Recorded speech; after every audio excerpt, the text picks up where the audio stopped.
Teremos agora, portanto, a continuação da sessão de hoje na segunda parte, com os julgamentos previstos na pauta. Vamos acompanhar ao vivo, direto do plenário. Por gentileza. Declaro reaberta a sessão. Vamos voltar a julgar as duas ações diretas de inconstitucionalidade sob a relatoria da eminente ministra Rosa Weber, com sustentação oral. Na verdade, a sustentação oral será feita na ADI 4007, procedente de São Paulo, e falará pelo governador do Estado de São Paulo, o procurador do Estado, Tiago Luiz Sombra, que está com a palavra pelo tempo regimental. Senhores ministros, eminente presidente, ilustre procurador-geral da República, ministro presidente, eu peço a licença antes de começar para cumprimentar a Vossa Excelência, a ministra Carmen Lúcia, desejar a Vossas Excelências uma gestão exitosa e, sobretudo, muito harmoniosa, que eu acho que é o que todos esperamos para os próximos anos na Corte. E que Vossas Excelências tenham, com muita nobreza, dê continuidade a essas pequenas reformas e adaptações no funcionamento da Corte, nas competências das turmas, do plenário, e desde logo eu torço para que uma delas aconteça após tantos anos e após tantos anseios, sobretudo da advocacia, que é aquela pertinente à publicação com mais antecedência da pauta de julgamentos. Afinal de contas, a publicação a pauta da quinta noite para a sessão de quarta para os advogados é algo que se torna muito complicado dentro da organização, tal como os outros tribunais fazem. Agradeço a Vossa Excelência, espero que esse é um ponto que acredito que seja de interesse de toda a advocacia. Mas, adentrando agora ao exame especificamente do caso, o tema envolve uma lei estadual, a lei estadual número 12.282, e trata basicamente da inclusão na carteira de identidade de elementos pertinentes aos dados sanguíneos, o tipo sanguíneo e o RH, o fator RH especificamente, né? E o cerne da controvérsia é identificar aqui se esse ato normativo de natureza infraconstitucional pertinente à prova de um direito da personalidade, no caso a identificação associado a elementos como o nome, as relações de parentesco e coisas do gênero, envolveria efetivamente um tema de direito civil e um tema de registros públicos, matéria especificamente de competência privativa da União por força dos incisos 1º e 25 do artigo 22 da Carta da República. E eu faria uma pequena observação, Excelências, antes de mais nada, pertinente à Carta de 69, ou emenda de número 1 de 69, como prefiram, que especificamente contemplava a competência supletiva dos Estados para legislar sobre registros públicos, o que efetivamente não ocorreu na Carta de 88, que atribuiu aí a competência exclusiva ou privativa à União, certamente por força de uma experiência constitucional não tão exitosa do passado, de atribuição aos Estados da competência para legislar supletivamente sobre registros públicos. E no cenário atual, no patamar em que nós temos hoje, basicamente, o tema do registro ele é tratado especificamente pelo Código Civil, no artigo 9º, tema relacionado a nascimento, casamento, separação, óbito e coisas do gênero, bem como em alguns outros diplomas normativos de índole federal, como a Lei de Registros Públicos, a Lei 9049, de 95, e a Lei 9454, de 97. E o importante que se tem em mente aqui é que o elemento é efetivamente o registro, é um fator de prova do estado de pessoa, em razão da sua natureza declaratória voltada especificamente à publicidade da aquisição eventual de algum aspecto pertinente de um dos direitos da personalidade. Eu destacaria ainda a observação do artigo 16 do Código de 2002 e todas essas menções para esclarecer um único ponto. Todos os temas pertinentes a esse tema vêm tratado em lei federal, de maneira tal que o registro é voltado à publicidade, a conferir autenticidade, segurança e uniformidade dos dados de identificação dos cidadãos em âmbito nacional. A ideia fundamental aqui de atribuição dessa competência privativa à União é efetivamente essa perspectiva de uniformidade e segurança. E eu esclareço um ponto que é relevante, atinente ao parágrafo único do artigo 22. Vejam, Vossas Excelências, que o vício formal aqui de iniciativa, ele é tão marcante que, no parágrafo 2º, há uma observação da possibilidade de concessão a um dos entes da possibilidade de legislar especificamente se houvesse uma lei complementar sobre esse assunto. No entanto, essa lei nunca ocorreu para esse tema em específico. E tanto não ocorreu que a União Federal editou a Lei 9049 de 95, ou seja, a lei que está sendo impugnada nessa ação direta de inconstitucionalidade é de 2006. A União exauriu a sua competência em 95, editando uma lei que disciplinava, no seu artigo 2º, a possibilidade, idêntica a esse tema, de inclusão de elementos relativos a dado sanguíneo e fator RH. Já existia uma lei federal tratando desse assunto, com o exato conteúdo da lei estadual, de maneira a revelar que a lei estadual era absolutamente despicienda. Não havia nenhum sentido de se elaborar um projeto de lei nesse sentido ou com esse conteúdo. E aqui, então, faço questão de observar que não houve uma delegação por parte de uma lei complementar específica e, sobretudo, por quê? Porque a União já havia editado a Lei 9049, explicitando esse aspecto. Uma outra observação que é importante ser feita aqui diz respeito ao tema atinente à uniformidade. Imaginemos, Vossas Excelências, todos têm conhecimento de que um cidadão brasileiro pode ter hoje 27 registros de identidade. É um absoluto disparate, mas ainda hoje é possível que cada cidadão tenha 27 registros de identidade. Imagine-se que, além dos 27 registros de identidade que cada cidadão brasileiro possa ter, que cada uma das entidades da federação, cada um dos entes federados, pudesse também legislar sobre o tema relacionado a registros públicos e escolher quais informações deveriam ou não constar de um documento de identidade. Vejam, é propriamente o caminho oposto daquilo que a União tem feito, em especial quando editou a Lei 9434 de 97, que criou a figura do Cadastro Único Cadastro Nacional de Registro de Identificação Civil, o Registro Civil Único, que, vejam, tamanha é a dificuldade de se criar um número único de identificação dos cidadãos que a lei é de 1997 e até hoje não foi implementada. Quer dizer, se já há dificuldades políticas para a implementação de uma numeração única, quanto mais se cada um dos entes federados puder legislar como bem aprouver sobre um determinado tema dessa natureza. E eu concluiria com uma única singela passagem, pertinente ao tema da doação de órgãos, porque eu acho que esse é um tema que ilustra bem os riscos atinentes a esse tema aqui. Nós tivemos uma lei, a Lei número 9434 de 97, que permitia a inclusão no documento de identidade da informação de que o sujeito não era doador de órgãos. Essa lei, de 97, vigeu até 2001, quando uma nova lei federal determinou a retirada dessa informação das carteiras de identidade, ou a perda da eficácia dos documentos de identidade em que constavam essas informações, por um fato de conhecimento público, o tráfico de órgãos que se disseminou no país nesse período. Vejam, apesar da lei federal posterior ter determinado a retirada desse documento, dessa informação de documentos de identidade por todo o país, várias unidades da federação continuaram legislando para que as pessoas colocassem informações relativas à doação de órgãos nos seus documentos de identidade, o que evidenciou esse completo disparate entre legislação federal e legislação estadual. Bom, é com essas razões, Excelência, que o Estado de São Paulo, o governador do Estado de São Paulo, por meio da Procuradoria, de uma maneira coerente, porque viemos sempre à tribuna para tratar de temas relacionados ao conflito federativo, amianto, queima da palha da cana-de-açúcar, e agora acho que também, por uma postura coerente, pedir a inconstitucionalidade por conta da reserva de matéria específica da União para legislar sobre registros públicos e direitos da personalidade, no caso, direito civil. É com essas razões que pede-se pela procedência da ação direta de inconstitucionalidade. Obrigado. Agradeço ao doutor Tiago Luiz Sombra. Devolvo a palavra à eminente ministra Rosa Weber. Senhor presidente, senhores ministros, eminente procurador, eis o teor da lei. Eu vou me restringir, é um voto muito singelo, senhor presidente, são 7 laudos, eu ia até fazer um resumo, mas em homenagem à sustentação oral, vou fazer a leitura, ainda que com alguma redução, e começo com o teor da lei de São Paulo, 12.282 de 2006.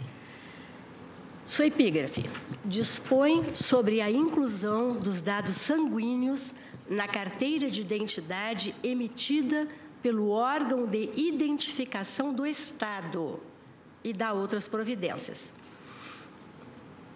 Artigo 1º. O órgão estadual responsável pela emissão da carteira de identidade fica obrigado a incluir o tipo sanguíneo e o fator RH. Artigo 2º. A inclusão a que se refere o artigo 1º dar-se-á desde que o interessado a solicite e dependerá exclusivamente da apresentação do respectivo documento comprobatório. Artigo 3º. As despesas decorrentes da execução desta lei correrão à conta das dotações próprias consignadas no orçamento vigente, suplementadas se necessário. Artigo 4º, o Poder Executivo regulamentará, no prazo de 180 dias, a contar da data da publicação, e essa lei entrará em vigor na data de sua publicação, artigo 5º. Bom,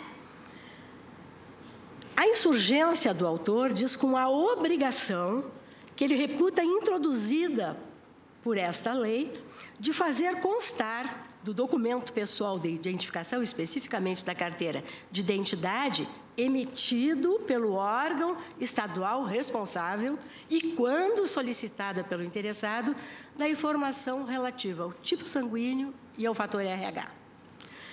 A pretensão, aí, como já foi amplamente explanado, diz com usurpação da competência privativa da União para legislar sobre registros públicos e sobre direito civil, né? Na ordem inversa, 25 e 1 do artigo 22 da nossa Carta Maior. Digo eu, o devido equacionamento da distribuição constitucional de competências legislativas entre a União, os Estados, o Distrito Federal e os municípios há de ser feito sempre à luz do princípio federativo, que, vocacionado à instrumentalidade requerida pela dinâmica das relações entre as instituições republicanas, ora tende a afirmar a autonomia, ora legitima a uniformização institucional e a cooperação dos entes federados sob uma União soberana.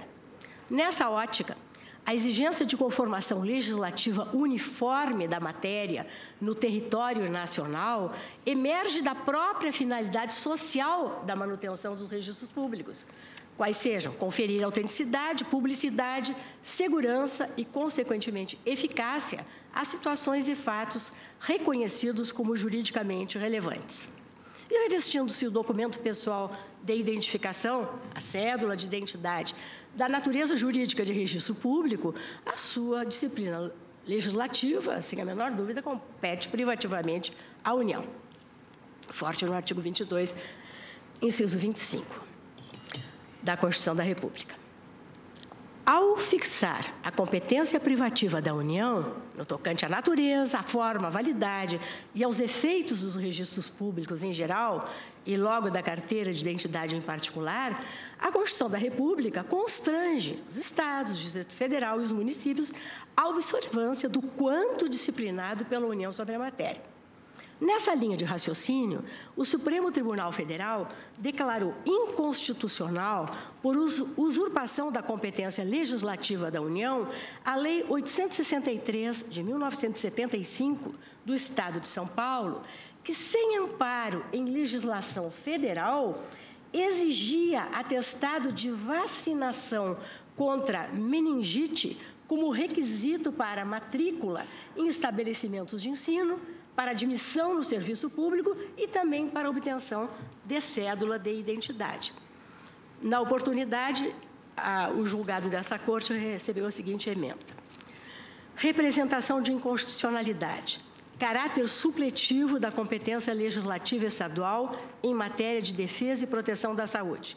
Lei estadual incompatível com a sistemática estabelecida por diploma federal editado anteriormente e que, ainda quando posterior àquela, haverá de prevalecer, uma vez que a precedência cronológica não redime o vício de inconstitucionalidade. Acórdão da relatoria do ministro Cunha Peixoto, Diário de Justiça, de 11 de agosto de 1978. Especificamente no que tange ao documento pessoal de identificação, é o artigo 1º da Lei Federal 7.116, de 1983, que ainda hoje assegura validade e fé pública em todo o território nacional às carteiras de identidade emitidas pelos órgãos de identificação dos estados e do Distrito Federal. O artigo 3º desse diploma legislativo relaciona os elementos que a carteira de identidade deverá conter obrigatoriamente.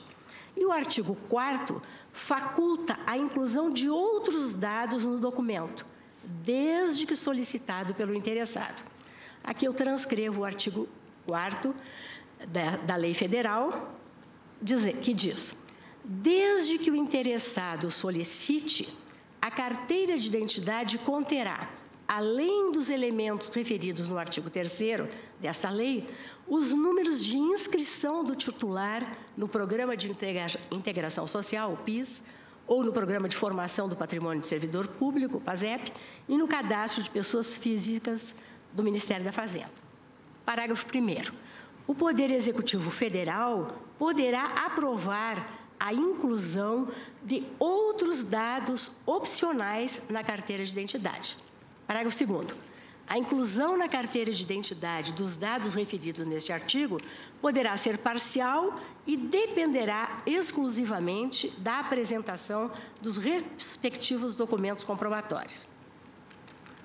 O rol das informações cujo registro nos documentos pessoais de identificação é facultado ao cidadão, e que eu acabei de ler, foi ampliado pela Lei Federal 9.049, de 1995, que assim dispõe, artigo 1º, a Lei Federal também. Qualquer cidadão poderá requerer à autoridade pública expedidora o registro no respectivo documento pessoal de identificação do número e, se for o caso, da data de validade dos seguintes documentos. Aí relaciona Carteira Nacional de Habilitação, título de eleitor, cartão de identidade do contribuinte do imposto de renda, identidade funcional ou carteira profissional e certificado militar. E aí o artigo 2º que interessa. Poderão também ser incluídas na cédula de identidade, a pedido do titular, informações sucintas sobre o tipo sanguíneo. Aí vem, acabou de ser referido da tribuna, a disposição de doar órgãos em caso de morte e condições particulares de saúde, cuja divulgação possa contribuir para preservar a saúde ou salvar a vida do titular. Digo eu, verifica-se assim que o Poder Legislativo da União, no exercício da competência prevista no artigo 22, inciso 25 da Carta Política, introduziu no ordenamento jurídico pátrio, mediante o artigo 2º da Lei 9.049 de 95, autorização para que as autoridades públicas expedidoras, que são precisamente os órgãos estaduais responsáveis pela emissão das carteiras de identidade, ou seja, autorização para que eles registrem quando solicitadas pelos interessados, informações relativas ao tipo sanguíneo e ao fator RH nos documentos pessoais de identificação. Eu aqui faço uma breve referência à Lei 9454 de 97, que instituiu, também referida pelo eminente procurador, o número único do registro de identidade civil, visando a centralização do cadastro de registros de identificação pessoal no Sistema Nacional de Registro de Identificação Civil, e que ainda está em fase inicial de implementação, que essa lei em nada alterou o panorama legislativo federal pertinente, no que a que interessa o tipo sanguíneo e fator RH. Mesmo porque o artigo 10, parágrafo único do Decreto 7.166 de 2010, que a regulamenta, dispõe expressamente que a implementação do RIC não comprometerá a validade dos demais documentos de identificação. Prossigo dizendo que, ao determinar que o órgão responsável né? Aí, fazendo análise expressa do texto acoimado de inconstitucional. Ao determinar que o órgão responsável pela emissão da carteira de identidade no âmbito daquela unidade federativa inclua no documento, quando solicitado pelo interessado, o registro do seu tipo sanguíneo e fator RH, a Lei Estadual 12.282 do Estado de São Paulo, a meu juízo, guarda absoluta conformidade material com a disciplina da União relativamente ao documento pessoal de identificação e, particularmente, ao disposto no artigo 2º da Lei Federal 9.049, de 1995, e apenas torna, no âmbito estadual, obrigatório que o órgão estadual responsável pela emissão da carteira de identidade inclua o tipo sanguíneo e o fator RH, desde que requerido. Ainda que vedado, prossigo dizendo que, ainda que vedado aos entes federais legislar sobre os registros públicos propriamente, quanto à forma, natureza, validade e efeitos, insere-se no âmbito de sua competência legislativa a disciplina da organização e da atuação dos órgãos integrantes das estruturas administrativas do Estado e do Distrito Federal, aos quais cometida, como disse, a expedição dos documentos pessoais de identificação. Nesse sentido, aí eu registro a doutrina de Manuel Gonçalves Ferreira Filho, quando comentava o artigo 8º, inciso 17, a linha E do diploma constitucional anterior, que albergava uma regra de competência de teor equivalente à hoje transcrita no artigo 22, 25, o seguinte: só a União pode legislar sobre a competência, bem como sobre a forma e o regime dos registros públicos. Isto é, só a ela cabe reger essa função pública. Entretanto, é essa função exercida por órgãos estaduais. Assim, é competente o Estado federado para as normas administrativas referentes aos registros públicos, entendidos como órgãos, conquanto não o seja para regular-lhes a função. Prossigo dizendo que, a meu juízo, com todo o respeito aos que pensam em contrário, que a Lei 12.282 do Estado de São Paulo observa fielmente a conformação legislativa da cédula de identidade, tal como delineada pela União no exercício da sua competência privativa, como eu já enfatizei. E que, na verdade, na minha visão, esse diploma estadual se limita a orientar a atuação administrativa do órgão estadual responsável pela emissão da carteira, no tocante ao disposto no artigo 2º da Lei Federal 9.049, de 1995. E, por isso, entendo eu que não incorre em usurpação de competência privativa da União, porque não está a legislar sobre registros públicos. Repito, senhor presidente, só para que não paire dúvida sobre a minha compreensão. Lei Federal. Poderão também ser incluídas na cédula de identidade, a pedido do titular, informações sucintas sobre o tipo sanguíneo. Poderão ser incluídas. O que diz a lei estadual? O órgão estadual responsável pela emissão da carteira de identidade fica obrigado a incluir o tipo sanguíneo, o fator RH, desde que o interessado solicite. Destaco que o único conteúdo normativo original da lei em questão, estadual, corresponde à regra contida no seu artigo 3º, segundo o qual as despesas decorrentes da execução dessa lei correrão à conta das dotações próprias consignadas no orçamento vigente, suplementadas se necessário. Norma restrita a dispor sobre a necessária alocação orçamentária para as despesas da administração local.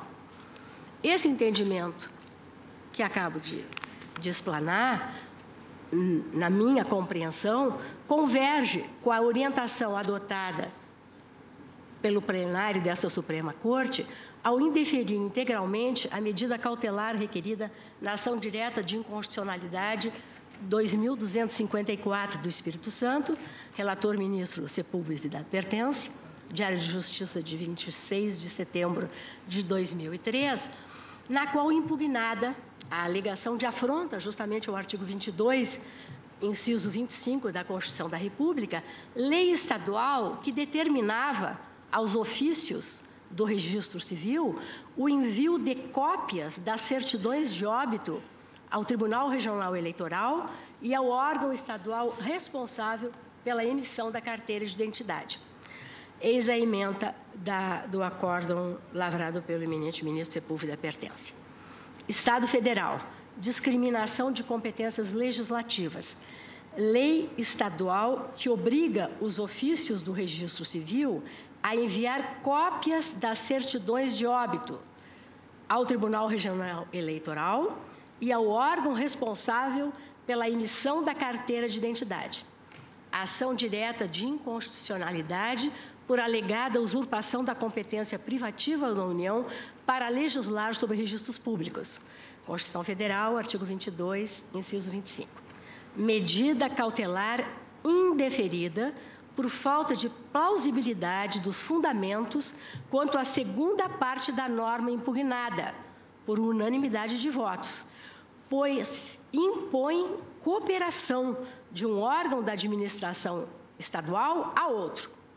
E quanto à primeira parte, por maioria, por entender-se compreendida a hipótese na esfera constitucionalmente admitida do federalismo de cooperação.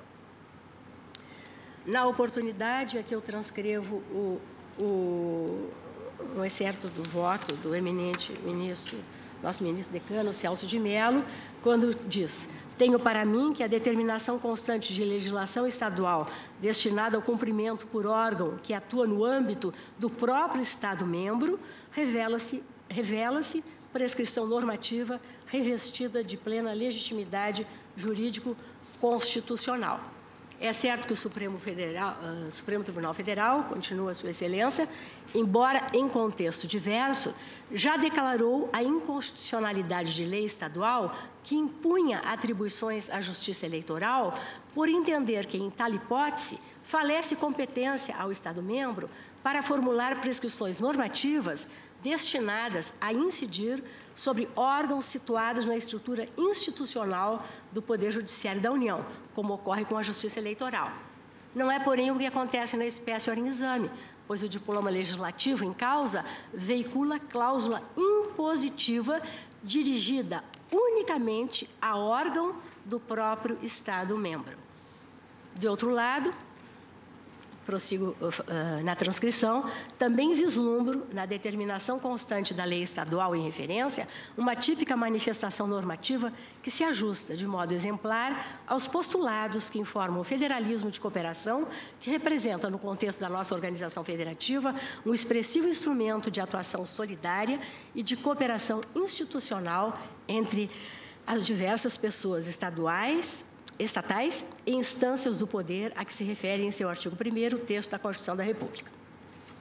É o que, a meu juízo, prossigo, ocorre na espécie em que os artigos 1º e 2º da Lei 12.282, do Estado de São Paulo, veiculam comando e instruções endereçados unicamente ao órgão estadual responsável pela emissão do documento, no sentido de que observem o Regramento Federal e que, havendo a solicitação, a cumpram, atendam ao requerimento. A vigência da norma federal, autorizando as autoridades públicas expedidoras a registrar, quando solicitadas pelos interessados, informações relativas ao tipo sanguíneo e ao fator RH, aliás, delimita a eficácia do diploma estadual impugnado. Por fim, na minha compreensão, nada dispondo a lei impugnada sobre direitos ou obrigações de particulares, limitado o seu escopo a disciplinar a organização e a atuação de órgão da administração estadual responsável, tampouco entendo eu a falar em afronta à competência privativa da União para legislar sobre direito civil. Então, senhor presidente, embora eu comungue das premissas que foram com brilho externadas da tribuna, no que tange a necessidade do tratamento uniforme eu não consigo vislumbrar neste texto legislativo estadual qualquer invasão da competência legislativa da União para legislar sobre o direito civil e registros públicos. Então, eu voto, senhor presidente, no sentido da improcedência do pedido de declaração de inconstitucionalidade, tanto nesta ADI 4007 de São Paulo, quanto na ADI 4.343 de Santa Catarina, cujo texto, a ideia que me deu é que Santa Catarina copiou exatamente o texto. Seguiu o bom exemplo do Estado, que é um país dentro do país, que é o Estado de São Paulo. Pois não. Colhe os votos. Ministro Roberto Barroso.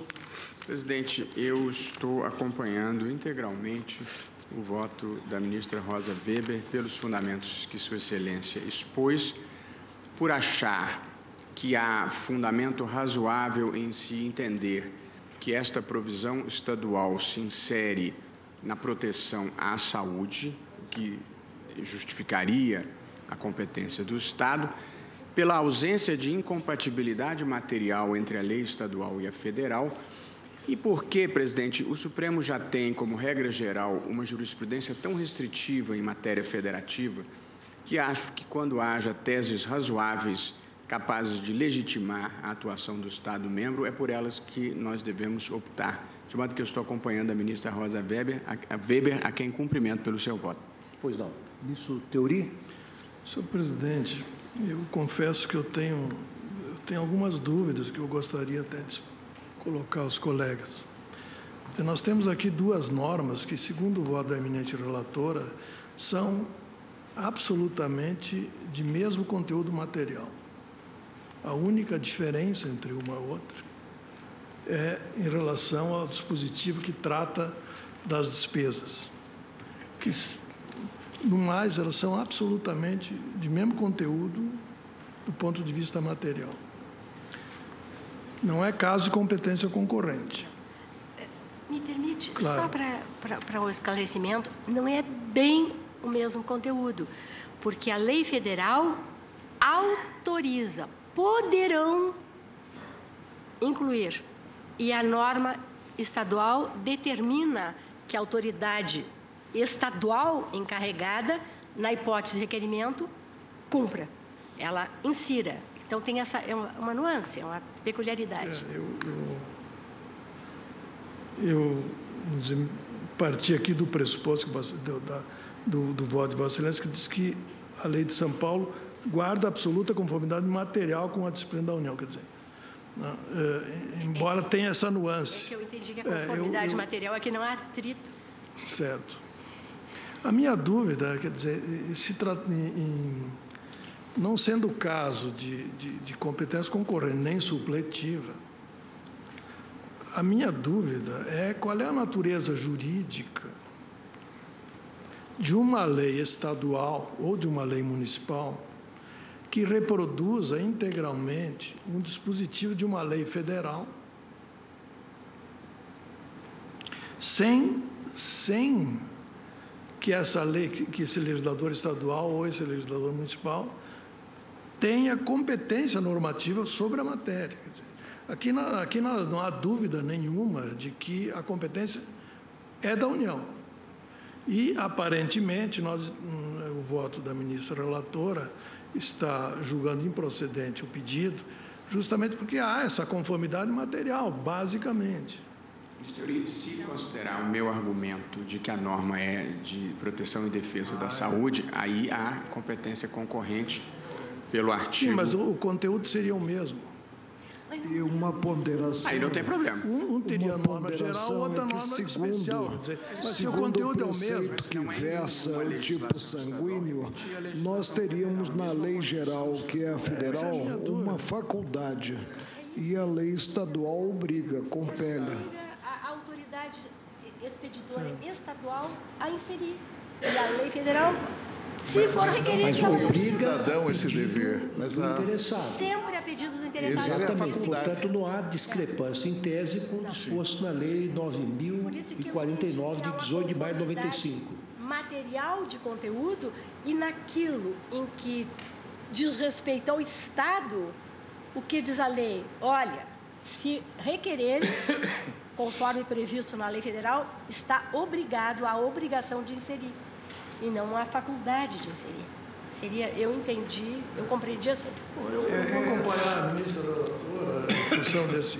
Mas eu gostaria de, vamos dizer assim, externar essa minha dúvida a respeito dessa situação, ou seja, de uma legislação estadual que reproduza uma legislação federal, sem ter competência formal para isso. A questão é diferente em relação a uma norma que reproduza, por exemplo, uma norma de hierarquia superior, uma lei que reproduza uma norma constitucional, ou um decreto que reproduza uma lei, porque aí nós temos um sistema de que as antinomias se resolvem pela hierarquia. Mas aqui, se ambas são leis ordinárias, de mesmo conteúdo, aqui não há hierarquia. A legitimidade em caso de antinomia se resolveria pela competência legiferante. Nós temos aqui, aparentemente, eu parti desse pressuposto, duas normas de mesma hierarquia, de mesmo conteúdo. Então, eu, considerando que a ministra relatora colocou aqui que é possível estabelecer que a norma federal contenha uma autorização e a norma estadual dê uma ordem expressa, embora a leitura que eu faço da lei federal é que poderão ser requeridos, poderão ser incluídos esses dados se requeridos. E a lei estadual não diz coisa diferente, deverão ser requeridos. Eu acho que nos dois casos, o poderão e o deverão, tem um comando semelhante. Eu fico com essa perplexidade. O que o tribunal, qual é a natureza jurídica dessa norma?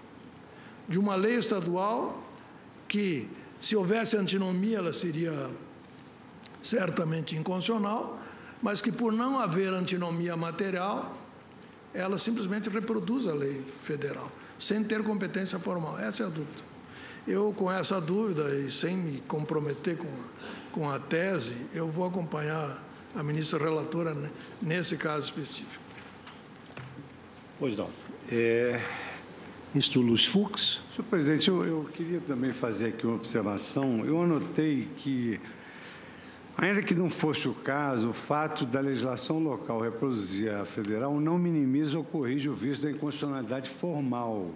Eu também entendo como ministro de teoria que a competência é exclusiva da União. E assenta-se, a outorga constitucional de competência legislativa privativa a certo ente federativo interdita a atuação legiferante de todos os demais, ainda que estes últimos editem normas idênticas àquela válida. Isso porque a questão da inconstitucionalidade formal é logicamente anterior ao exame do conteúdo da lei. Essa questão da competência é logicamente antecedente. Pouco importa, é a mesma coisa, mutatis mutandis, quando nós falamos de coisa julgada. Pouco importa que um outro juiz venha julgar igual ao juiz anterior a mesa causa. A decisão é idêntica, mas havia uma coisa julgada anterior. Então, não pode o juiz posterior julgar a mesma causa. Por outro lado, senhor presidente, faço aqui umas digressões no sentido que esses documentos de identificação que atinem à cidadania, eles devem ter uma uniformidade nacional. Essa inclusão, no meu modo de ver, do grupo sanguíneo, é algo que diz respeito, de maneira bifronte, a duas matérias de competência privativa da União. A primeira, dos direitos da personalidade, que ele encara diferentemente do ministro Barroso. E a segunda, com relação aos registros públicos, que tem que ser uniformes no Brasil inteiro, principalmente com relação... Já imaginou, cada estado vai ter um modelo de identidade, cada estado vai, eventualmente, legislar. Eu citei aqui vários exemplos e, digamos assim, na verdade, já há uma lei federal regulando essa matéria. Então, realmente, eu também fiquei com essa perplexidade, sem, digamos assim, preocupação de isolamento, mas respeitando o belíssimo voto da ministra Rosa Weber, eu estou concluindo pela inconstitucionalidade dessas leis. Pela constitucionalidade. Pois não. Eu entendo os argumentos do ministro Fux e, se eu concordasse com as premissas, eu concordaria com a conclusão. Porém, o que move o meu raciocínio? O Estado tem competência concorrente em matéria de proteção e defesa à saúde. A inclusão do tipo sanguíneo e do fator RH pode ser decisivo em matéria de saúde, sobretudo num caso de acidente ou de uma providência médica emergencial. Como a norma estadual, no exercício dessa competência que eu alvitro, está abrangida pelo elenco de possibilidades deixados pela lei federal, que diz que é possível este acréscimo, eu acho que da conjugação da competência concorrente do Estado e a harmonia com a legislação federal, eu acho que valida a lei estadual. De modo que acho que a gente deve ser um tanto deferente à legislação estadual pelo princípio federativo, se não for indispensável declará-la inválida. Essa é a minha linha de entendimento, entendendo e respeitando a posição do ministro Fux.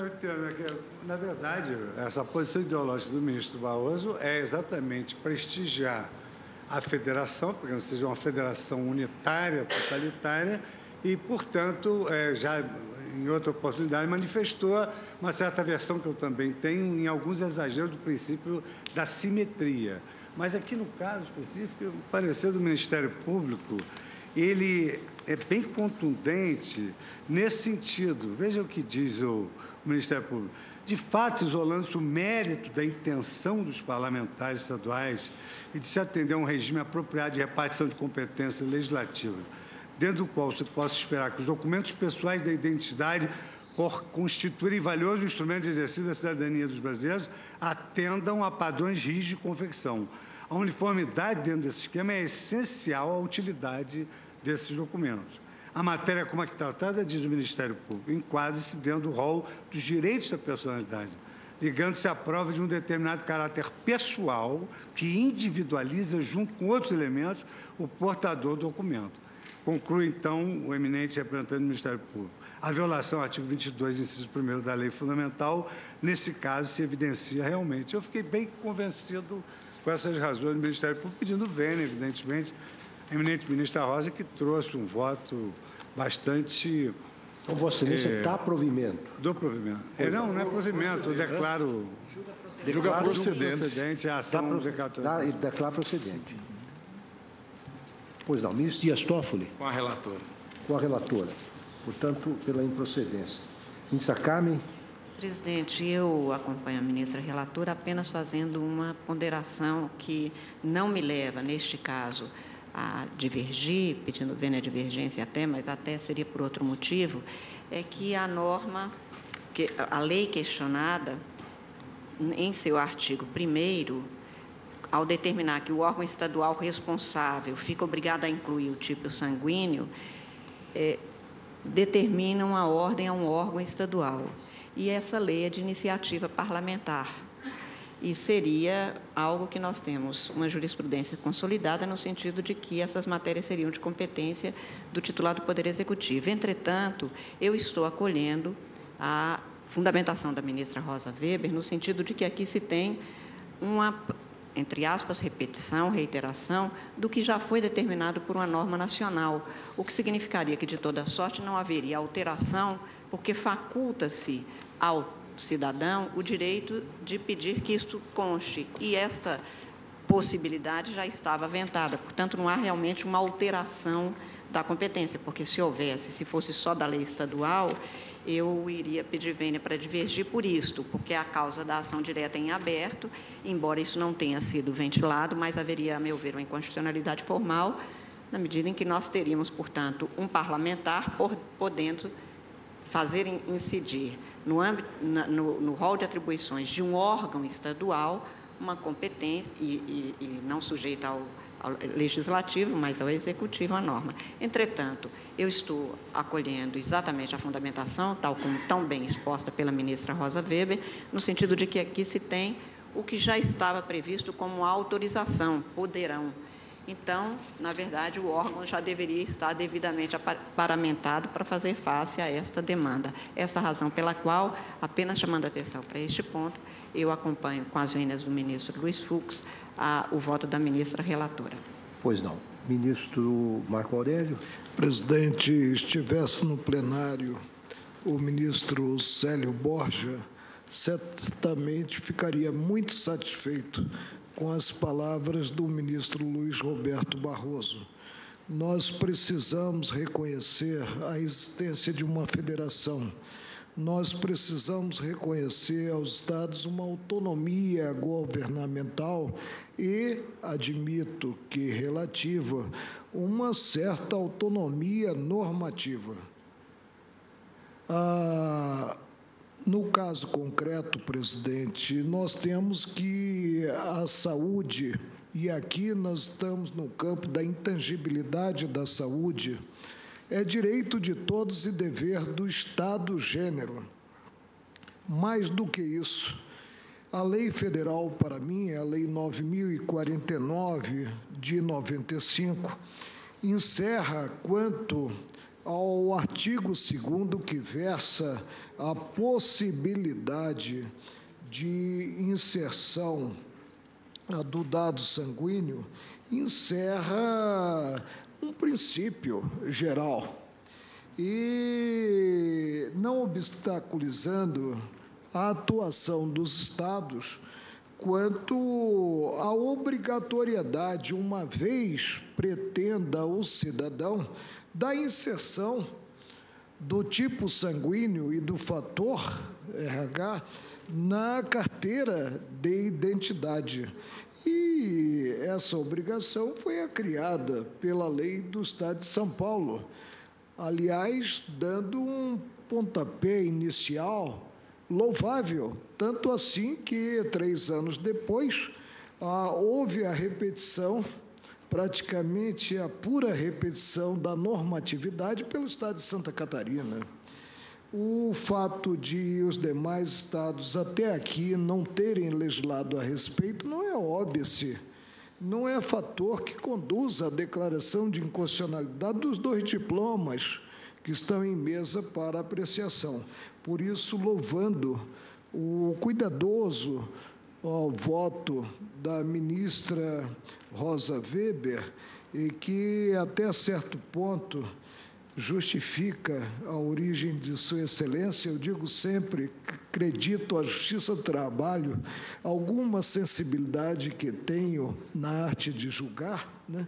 Eu declaro a constitucionalidade dos 2 diplomas. Ministro Marco Aurélio, presidente, só um brevíssimo comentário, porque esse é um tema que me aflige. O ministro Marco Aurélio suscitou a questão da federação no Brasil. Eu, atento à jurisprudência do Supremo, verifico que há uma tensão relativamente contínua em matéria de federação entre o princípio republicano e o princípio federativo. O que acontece? Muitas vezes as oligarquias locais legislam de maneira abusiva, pelo autofavorecimento. Diante desses antecedentes, o Supremo criou uma jurisprudência centralizadora na defesa dos ideais republicanos e acabou comprimindo de maneira exacerbada, a meu ver, a autonomia governamental dos estados a que se referiu Vossa Excelência, inclusive a legislativa. De modo que, na medida em que se consiga elevar o patamar político da legislação estadual, é preciso reconhecer a ela mais espaço para que nós possamos ter até um pouco de experimentalismo democrático no âmbito estadual e não ficarmos todos mimetizados por um modelo federal que nem sempre prova bem. De modo que esse equilíbrio entre republicanismo e federalismo é que tem marcado a dificuldade de se firmar a interpretação ideal nessa matéria. E Vossa Excelência bem lembrou o eminente, querido ministro Célio Borja, que honrou este tribunal e a Universidade do Estado do Rio de Janeiro.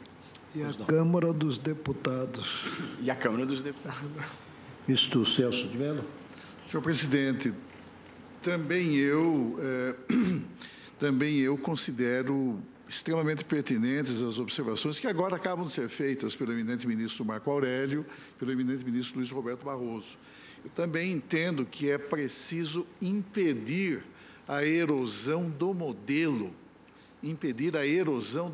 de Estado federal plasmado no texto da Constituição da República, assegurando, até mesmo em sede jurisdicional, o exercício pelos Estados-membros da autonomia institucional, que, na verdade, se qualifica como uma das pedras angulares sobre as quais se estrutura institucionalmente a própria federação. Nós sabemos que a Constituição da República,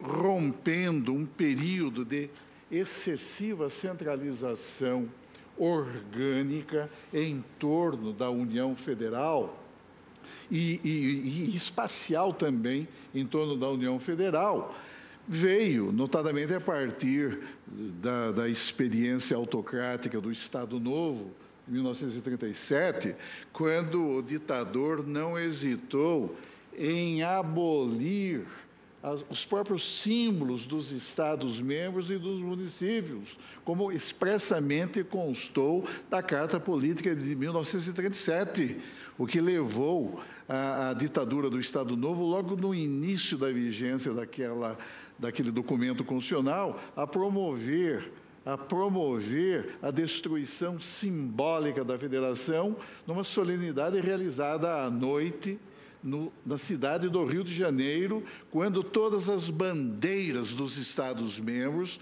foram queimadas numa pira, não é, que se instalou naquele local. Portanto, a partir do Estado Novo, começamos a experimentar um sensível retrocesso institucional em termos de federação, passando pela experiência do regime militar, quando, na verdade, privilegiaram-se dois centros de poder. De um lado, no plano espacial, a União Federal, concentrando atribuições em detrimento da esfera de autonomia institucional das unidades federadas. E, de outro lado, uma centralização orgânica que privilegiou o poder executivo, em detrimento do poder legislativo e também do poder judiciário.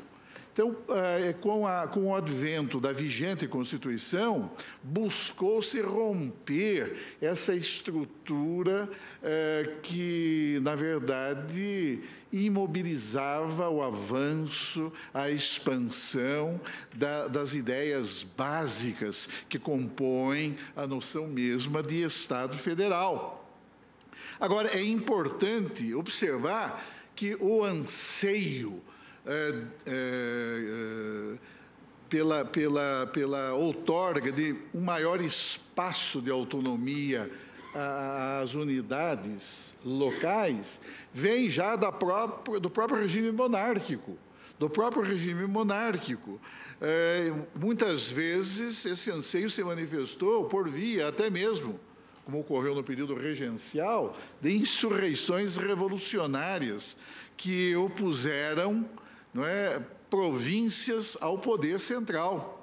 E, nesse ponto, vale referir, uma vez que no dia 12 de agosto, data de ontem, o ato adicional de 1834 completou 180 anos de sua promulgação pela Assembleia Geral, e que representou um momento importante na busca da instituição de uma monarquia federativa em nosso país, uma vez que a ideia de federação que é forma de Estado, não é incompatível com a monarquia, que é uma forma de governo, mas relembrando precisamente esse momento importante, a propósito, precisamente, dos liberais e do seu ideal federalista, é preciso trazer à colação a uma precisa observação do eminente professor José Afonso da Silva.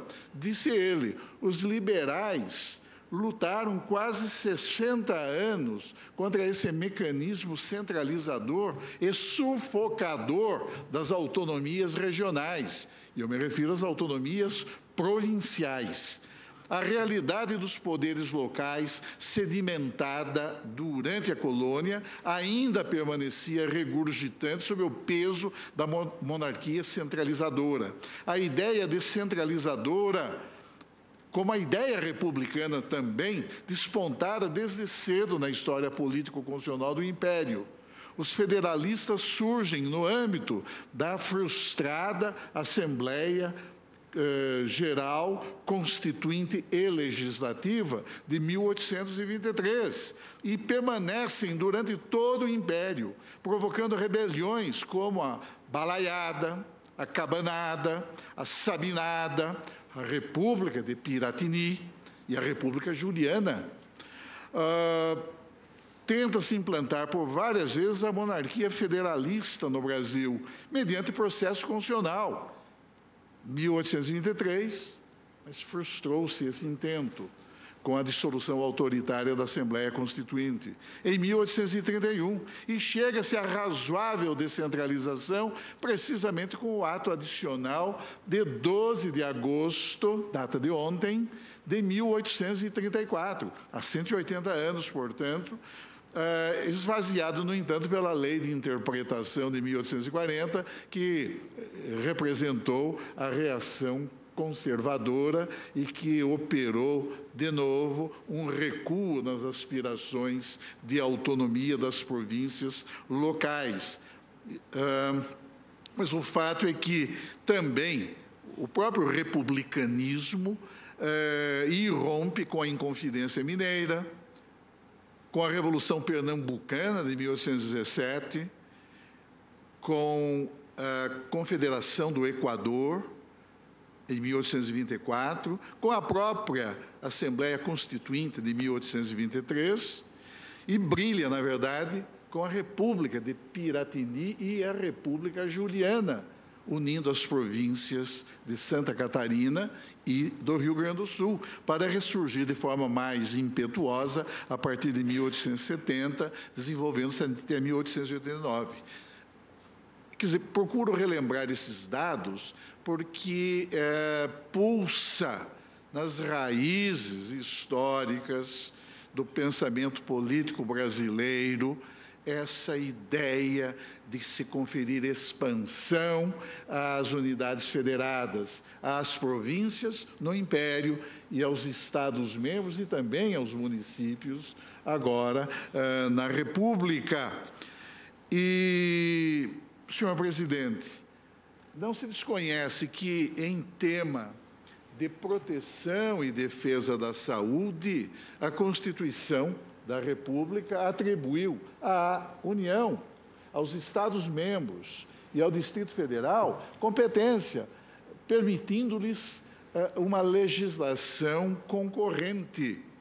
E essa questão do condomínio legislativo que se instaura entre a União Federal de um lado e os Estados-membros e municípios de outro, na verdade, admite, sim, como a própria doutrina reconhece, o estabelecimento de uma repartição vertical de competências. Mas, mesmo naqueles casos em que a União tenha eventualmente editado normas gerais, pois, há tanto se limita o seu poder no desempenho da competência concorrente. Mesmo nesses casos, como observa Pontes de Miranda, muitas vezes a própria lei nacional contém as chamadas lacunas preenchíveis, fecha aspas, e o que permite e habilita e qualifica o Estado-membro a colmatá-las, a supri-las, não obstante a existência de uma norma veiculadora, de um estatuto legislativo veiculador de normas gerais. Na verdade, a Constituição de 1988 foi além porque resolveu um impasse doutrinário que se registrara já sob a carta, chamada Emenda 1, uma carta federal travestida de emenda, não é? A Carta Federal de 1969, quando dispôs sobre o condomínio legislativo no artigo 8º, parágrafo único, referindo às diversas matérias elencadas taxativamente, salvo engano em minha parte, no inciso 17 do artigo 8º da Carta Federal de 69, havia uma dúvida. Poderia o Estado-membro legislar se a União se abstivesse de editar a lei veiculadora de normas gerais? Havia alguns autores que entendiam possível, outros não. Entendiam que o Estado-membro somente poderia legislar se fosse essa legislação local precedida de uma lei nacional veiculadora de diretrizes e bases gerais. No entanto, vem esta nova Constituição, no seu parágrafo 3º, do artigo 24, e permite expressamente que o Estado-membro legisle para atender às suas peculiaridades locais, mas legisla em plenitude, estabelecendo inclusive normas gerais, se eventualmente a União se houver abstido por qualquer razão de editar esse diploma legislativo.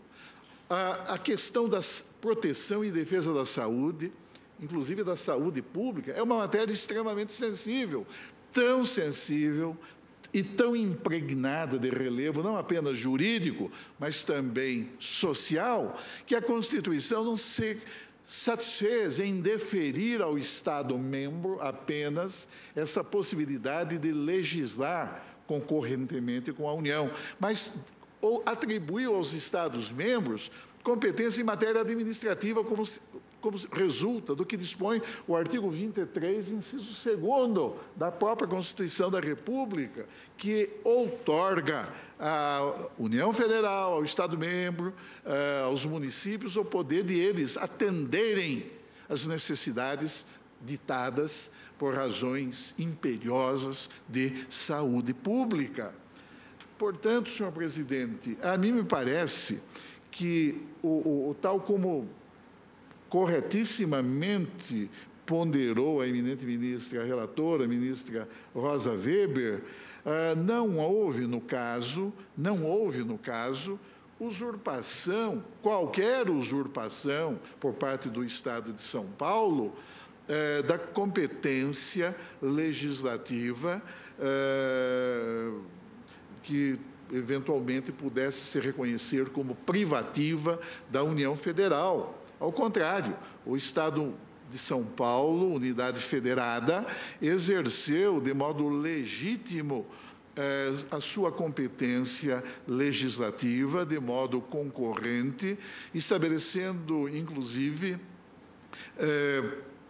padrões que não conflitam, mesmo materialmente, com o próprio texto da lei nacional. E mais, não há que se cogitar de usurpação de atribuições legiferantes em matéria de direito privado e, notadamente, de registros públicos. Eu não vejo na lei paulista nenhuma cláusula tornando, seja inválido ou até mesmo ineficaz, o documento de identidade expedido por órgão competente do Estado, pela repartição competente do Estado, incumbida dessa atribuição de expedir cédulas de identidade. O Estado-membro dispõe dessa competência para expedir cédulas de identidade. E cédulas de identidade que, independentemente do que consta do seu texto, válida em todo o território nacional, é algo, na verdade, absolutamente dispensável por força da presunção de fé pública que se outorga aos documentos públicos em geral. E essa é uma determinação que emana direta e imediatamente do próprio texto da Constituição. Está lá no artigo 19, se não me engano, acho que inciso 2º, quer dizer, torna-se obrigatório a todas as pessoas estatais que compõem essa estrutura do Estado Federal brasileiro, portanto, a União, os Estados, o Distrito Federal, os municípios, torna-se obrigatório a elas o reconhecimento mútuo dos documentos oficiais de que hajam eventualmente editado. Portanto, senhor presidente, e, de qualquer maneira, se o Estado-membro dispõe de modo explícito da competência para legislar concorrentemente com a União Federal sobre matéria própria, que eu vislumbro presente na espécie, tal como aqui já foi salientado também pelo eminente ministro Luiz Roberto Barroso, que eu vislumbro presente, tratando-se de defesa e proteção à saúde, de amparo à saúde, se a Constituição outorgou ao Estado-membro essa expressa competência, é preciso assegurar também ao Estado-membro, ainda que por implicitude, a adoção legítima dos meios destinados e necessários a viabilizar o exercício pleno dessa prerrogativa de legislar. E a esse respeito, a mim me parece, tal poder da unidade federada local reside no próprio parágrafo 1º do artigo 25 da Constituição, que confere aos Estados-membros, como tem sido tradicional na evolução do nosso federalismo, a titularidade dos poderes remanescentes, dos poderes residuais, dada de modo expresso uma certa competência à pessoa política, cabem-lhe por implicitude, todos os meios necessários e essenciais ao desenvolvimento pleno daquela prerrogativa. Por isso, senhor presidente, pedindo vênia, eu também entendo que se reveste de plena legitimidade constitucional o diploma legislativo paulista e, em consequência, eu também, acompanhando integralmente o substancioso voto da eminente ministra relatora, eu também julgo improcedente a apresentação direta. Presidente, vejam como tenho razão.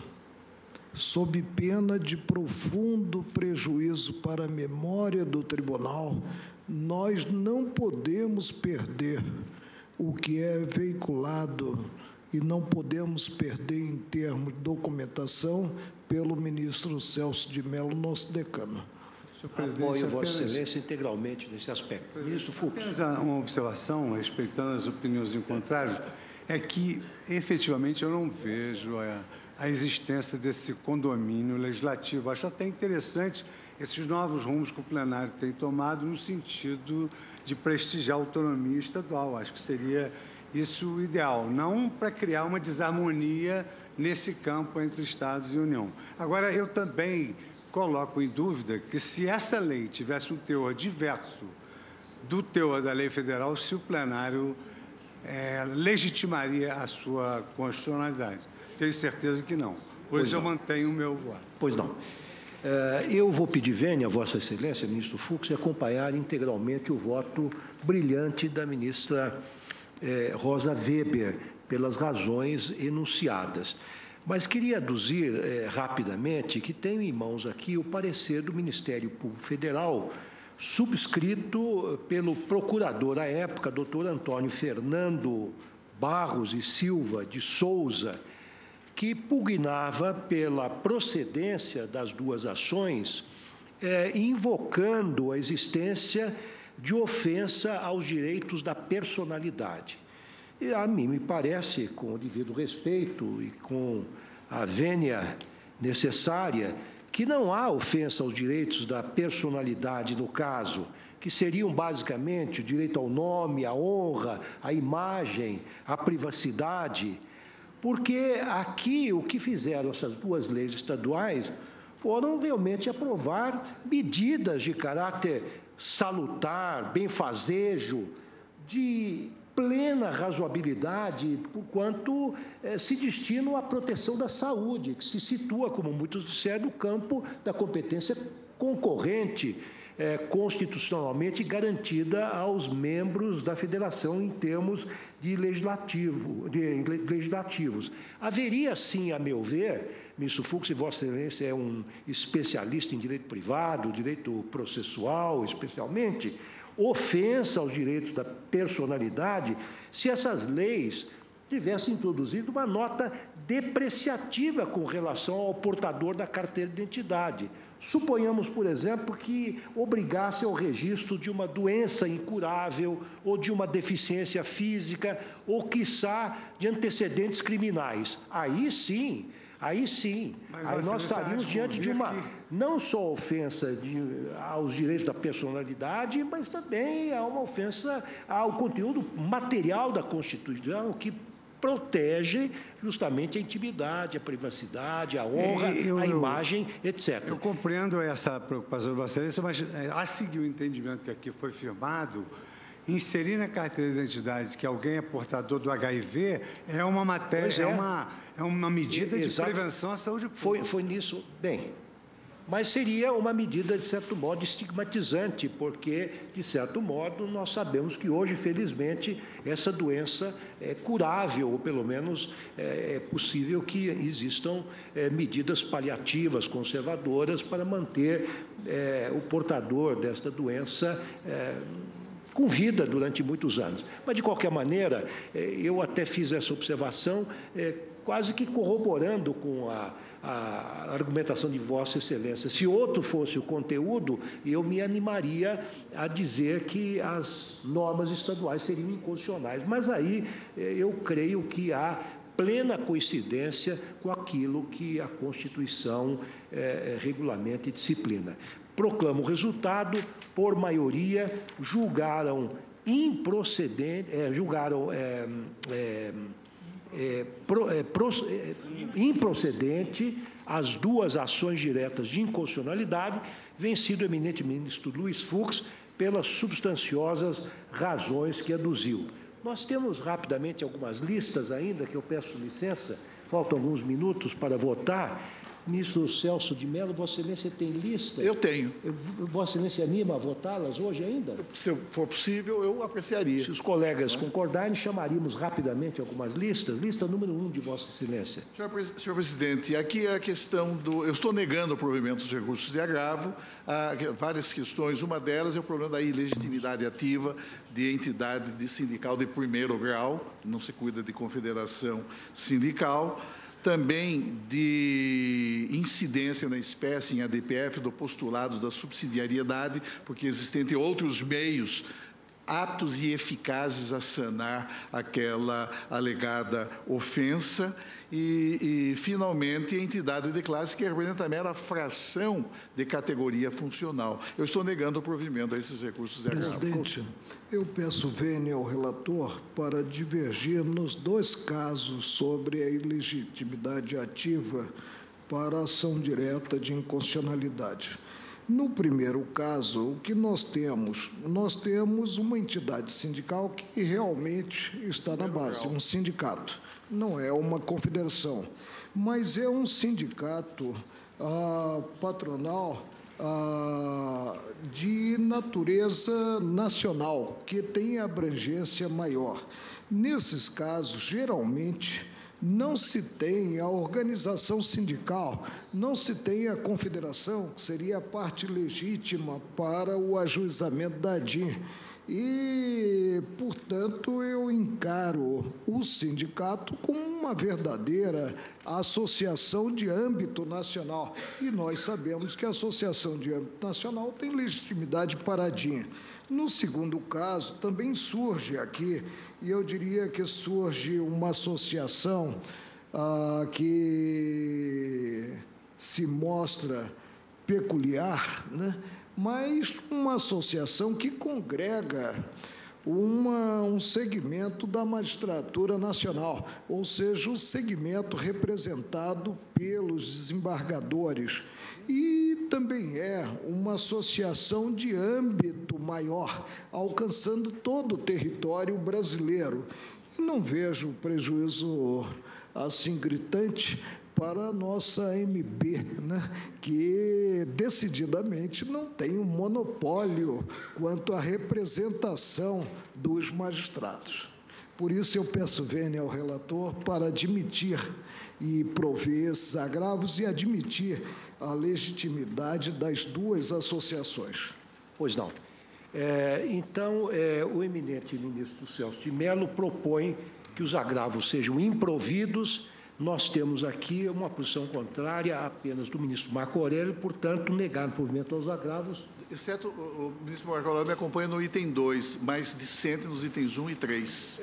1 e 3. No 2 eu acompanho você. Bom, então, nos itens 1 e 3, julgaram os agravos, negaram o provimento aos agravos por votação unânime, e quanto ao item 2 da lista 1 do ministro Marco Aurélio... Não, itens 1 e 3, a votação é majoritária, vencido o ministro Marco Aurélio. E no item 2, a votação é unânime. Pois não. Então, reproclamando...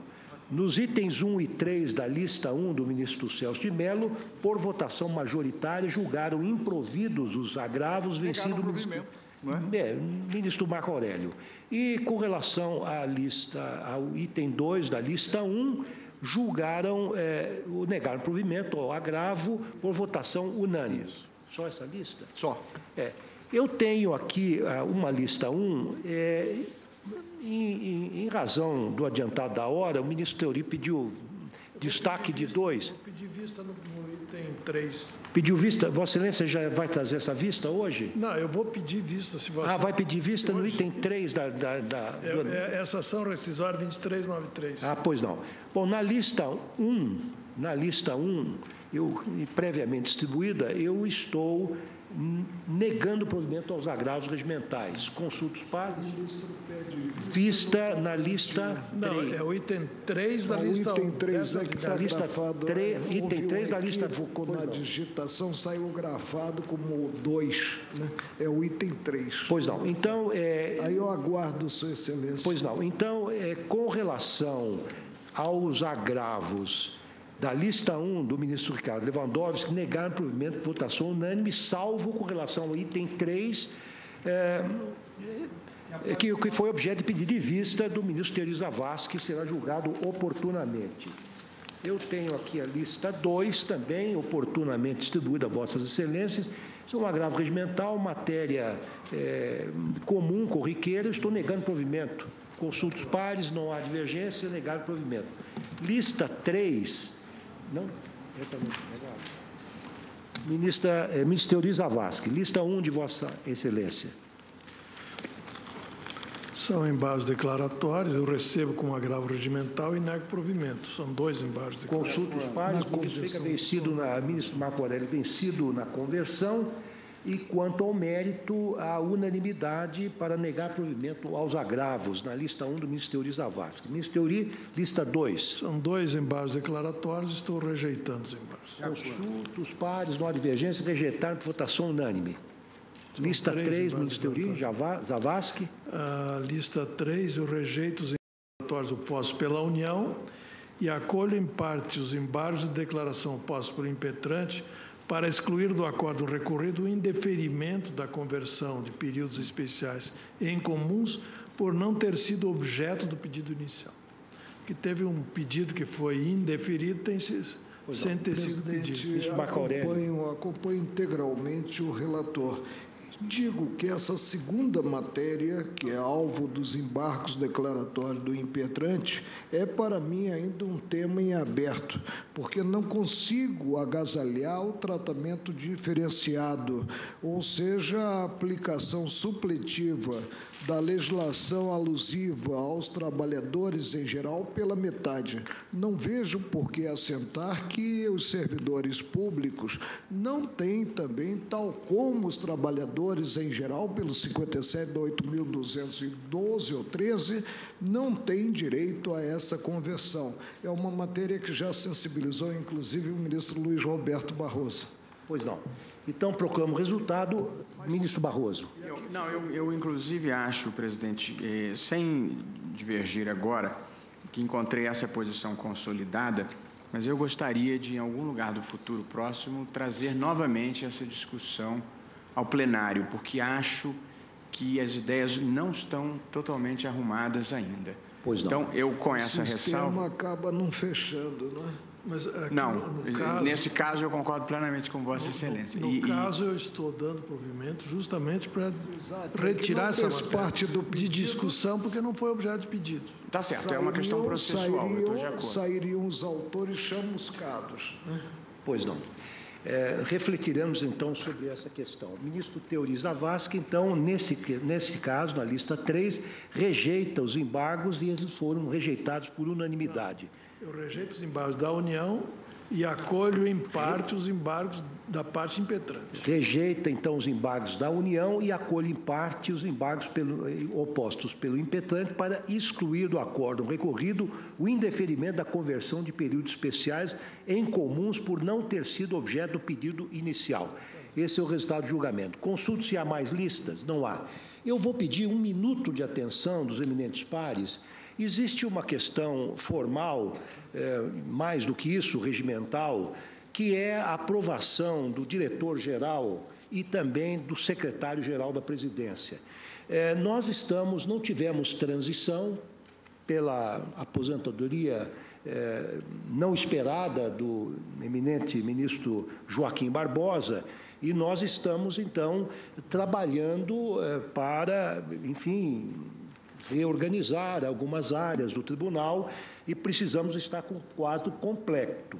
Mas o artigo 355 e o artigo 356 do nosso regimento estabelecem que os indicados pelo presidente para o cargo de diretor-geral da secretaria e o secretário-geral da presidência devem ter a aprovação do plenário.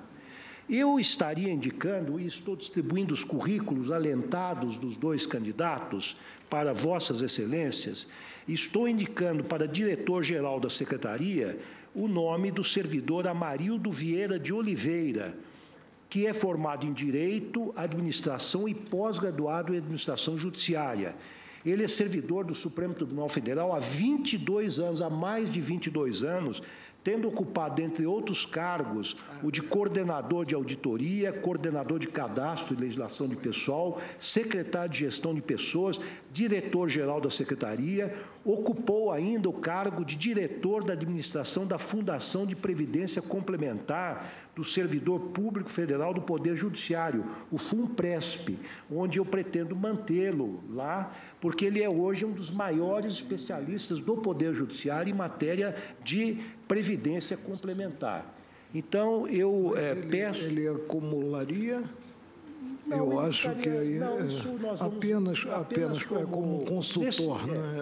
Como um consultor, ele continua. Nesse momento, nós estamos apenas cogitando da indicação dele para o cargo de secretário-geral. O futuro diretor, inclusive, foi secretário na minha gestão, presidente. Eu desejo lançar um ato de justiça. Essa submissão dos nomes, ela surgiu em um verdadeiro AI-5, quando da minha gestão. E faço justiça ao ministro Celso de Mello, que, embora em estado aderir, não aderiu à proposta que foi formalizada. Se Vossa Excelência me permitir, eu entendo que esses poderes administrativos do presidente do Supremo Tribunal Federal não podem estar sujeitos a esse prévio controle administrativo do plenário. Se eventualmente houver extravasamento das atribuições, sempre haverá possibilidade, a posteriori, de controle recursal. E, como diz o ministro Marco Aurélio, em dado momento, quando Sua Excelência se preparava... Ministro, ainda bem que eu já tinha sido eleito. Sim, mas se preparava eu tomei uma iniciativa que provocou essa reação do colegiado. Quando o eminente ministro Marco Aurélio se preparava para assumir a presidência, surgiu uma proposta que, na verdade, impôs e foi pela primeira vez que isso ocorreu na história do Supremo Tribunal Federal, desde o Império até aquele ano de 2001, quando ficamos vencidos, o ministro Marco Aurélio, o ministro Gilmar Galvão, eu próprio e, em parte, o eminente ministro Sepúlveda Pertence, 7-4. A minha proposta, já num primeiro momento, quando se formulou essa resolução foi a de que ela fosse, na verdade, revogada. Na gestão do ministro Maurício Correia, atenuou-se esse controle, porque até então, a partir de 2001, o controle se estendia a todos os secretários que integravam a estrutura administrativa do tribunal. Não se referia tão somente ao diretor-geral, nem ao secretário-geral da presidência, mas a todos e a cada um dos secretários. Na gestão do ministro Maurício Correia, deu-se um pequeno passo, apenas mantendo-se esse controle em relação ao diretor-geral e ao secretário-geral da presidência. Foi muito sintomático, porque ele acabou me sucedendo. É verdade. Mas, de qualquer maneira, eu tenho a impressão de que o tribunal deveria voltar à sua velha tradição, porque esse foi um hiato que, na verdade, rompeu de maneira anômala a autonomia administrativa do presidente do Supremo Tribunal Federal. Ele tem toda a confiança do plenário, confiança que lhe é transmitida no próprio ato de sua escolha. Eu não vejo razão para que haja um controle seletivo e prévio, e que naquele particular momento teve um caráter claramente, injustamente discriminatório. Votei abertamente, declarei o meu voto. Eu fui constatar e verifiquei que consta da ata da sessão administrativa, constam as razões pelas quais eu me opus àquela proposta, que, afinal, prevaleceu por 7 votos a 4. Eu renovaria essa proposta no sentido de que o tribunal revogue integralmente a resolução hoje em vigor e que submete ao controle administrativo prévio do Senado, do Supremo, do plenário do Supremo, a nomeação do diretor-geral e do secretário-geral da presidência. Não vejo razão nenhuma para que isso ocorra. Pois não. Quem sabe, como há uma sugestão que me parece que foi acolhida pelos eminentes pares, talvez o presidente da Comissão de Regimento possa propor, ele que, de certa maneira, foi o primeiro a sofrer as consequências dessa alteração regimental, talvez possa agora, numa justiça histórica, inclusive, propor a revogação desse artigo 355. Presidente, de alma lavada com a iniciativa do decano e de Vossa Excelência quanto à formalização de uma proposta nesse sentido. Pois não. Mas como esse artigo 356 está em vigor ainda, eu peço a Vossas Excelências que sufraguem o nome para secretário-geral da presidência do doutor Manuel Carlos de Almeida Neto. O doutor Manuel Carlos de Almeida Neto é doutor em Direito do Estado pela Universidade de São Paulo, mestre em Direito Público pela Universidade Federal da Bahia, é professor de Teoria do Estado da Universidade Estadual de Santa Cruz da Bahia, professor em várias entidades de ensino, foi secretário-geral da presidência do Superior Tribunal Eleitoral ao longo de todas as eleições de 2010, onde me acompanhou diuturnamente, foi o meu assessor-chefe em meu gabinete quando era ministro do TSE, agora é o meu assessor da vice-presidência, nomeado interino secretário-geral da presidência, tem vários outros títulos de livros publicados, como Direito Eleitoral Regulador, o Novo Controle de Constitucionalidade Municipal. É um homem de grande experiência, tanto no setor público, mas também no setor privado, como atuando como advogado. É uma pessoa, a meu ver, talhada para o cargo, já exerceu cargo análogo no TSE. Eu, então, consulto os pares se posso considerar sufragado o nome do doutor Manuel Carlos de Almeida Neto. Então, estando sufragados os dois nomes, agradeço a atenção e a colaboração de todos, declaro encerrada a sessão.